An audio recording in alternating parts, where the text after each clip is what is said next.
2026లో కూడా మీరు ఐఫోన్ కెమెరాని చేత్తో యూస్ చేస్తున్నారా? మన ఛానల్ని ఫాలో అయ్యి ఐఫోన్ యూస్ చేసి మీ ఫ్రెండ్కి రీల్ని షేర్ చేయండి. ఒక మంచి టిప్ చెప్తాను. ఫస్ట్ మీ ఐఫోన్ కెమెరా యాప్లోకి వెళ్ళండి. ఇక్కడ షటర్ బటన్ పైన ఏదో ఒక మార్క్ అయితే చేయండి. తర్వాత సెట్టింగ్స్లోకి వెళ్ళి యాక్సెసిబిలిటీలోకి వెళ్ళి ఇక్కడ వాయిస్ కంట్రోల్ని ఆన్ చేయండి. తర్వాత కింద మీకు కమాండ్స్ అని కనిపిస్తున్నాయి కదా, దానిపైన క్లిక్ చేసి క్రియేట్ న్యూ కమాండ్ పైన క్లిక్ చేయండి. ఇక్కడ మీకు కావాల్సిన టెక్స్ట్ ని టైప్ చేయండి. ఇప్పుడు నేను క్లిక్ అని పెట్టాను. తర్వాత కింద యాక్షన్ అని కనిపిస్తుంది కదా, దానిపైన క్లిక్ చేసి రన్ కస్టమ్ గెస్చర్ అని కనిపిస్తుంది కదా, దానిపైన క్లిక్ చేయండి. ఇక్కడ మీరు ఇందాక ఎక్కడైతే మార్క్ చేసుకున్నారో షటర్ బటన్, దానిపైన అయితే క్లిక్ చేయండి. క్లిక్ చేసి సేవ్ చేసుకోండి.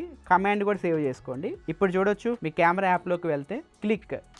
మీరు వీడియో రికార్డ్ చేసుకోవాలి అనుకుంటే వాయిస్ కమాండ్ ఇచ్చి వీడియోని ఆన్ చేసుకోవచ్చు, ఆఫ్ చేసుకోవచ్చు. క్లిక్ అంటే వీడియో ఆన్ అవుతుంది, మళ్ళీ క్లిక్ అంటే వీడియో ఆఫ్ అవుతుంది. చూడొచ్చు. ఈ విధంగా మీరు వాయిస్ని ఉపయోగించి ఫొటోస్ కానీ వీడియోస్ కానీ ఐఫోన్లో తీసుకోవచ్చు. అండ్ ఇంకో ముఖ్యమైన సెట్టింగ్ చెప్పడం మర్చిపోయాను. కంట్రోల్ ప్యానల్లోకి వెళ్ళండి. పైన ఇక్కడ మీకు ప్లస్ సింబల్ కనిపిస్తుంది కదా, దానిపైన క్లిక్ చేసి యాడ్ ఏ కంట్రోల్ అని కనిపిస్తుంది కదా, దీనిపైన క్లిక్ చేసి వాయిస్ కంట్రోల్ అని చెప్పి టైప్ చేయండి. ఇక్కడ మీకు వాయిస్ కంట్రోల్ షార్ట్ కట్ అయితే వస్తుంది.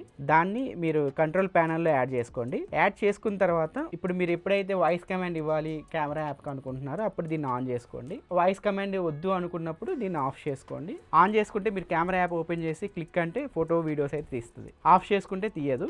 ఈ టిప్ మీకు ఎలా అనిపించింది? టిప్ నచ్చితే మన ఛానల్ సబ్స్క్రైబ్ చేసుకొని ఐఫోన్ యూస్ చేసి మీ ఫ్రెండ్కి ఈ షార్ట్ని షేర్ చేయండి.